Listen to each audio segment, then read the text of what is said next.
Taliwa sa nagkaubos nga mga mabag-ong kaso sa COVID-19 sa Mandaue City, dili una upatuman og kabaguhan o kausaban ang syudad sa pipila ka mga palisiya gagipatuman kay mohimo pa sila og konsultasyon sama na lang sa gipatuman nga curfew ug ang paggamit og face shields. Ang report ni Nico Serino.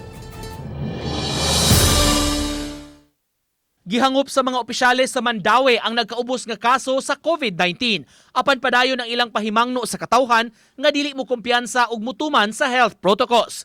Tungod sa pag-ubos sa mga kaso, dunay mga dapit sa nasod nga gipaluagan na ang pipila ka palisiya. Sa pangutana kung angayan na bang libkason ang curfew, matod ni Mayor Jonas Cortez, kinahanglang tun-an pa kini pag-ayo.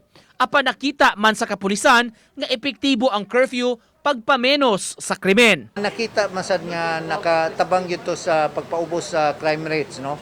Ato lang ni balansihon, no. Tagaan na to gibugaton, no, ang mga hangyo sa atong mga negosyante, hangyo sad ato sang on the other hand ato sang timbangon ang mga concern sa atong kapulisan. Hinuon-andam ang syudad mohimo og konsultasyon kung angayan bang bag-uhon kining maong palisiya. Samtang kabahin sa padayong paggamit sa face shields, matod ni Cortez, nag-agadsab ang dakbayan sa kamanduan sa Interagency Task Force kun IATF. Kahinumduman, daghang sektor na ang nanawagang hunungon ang paggamit sa face shield basta magsulob gihapon og mask. Usa na sa atong topic i-discuss karon murag kuan naman sa kayo, no. Ato ning atong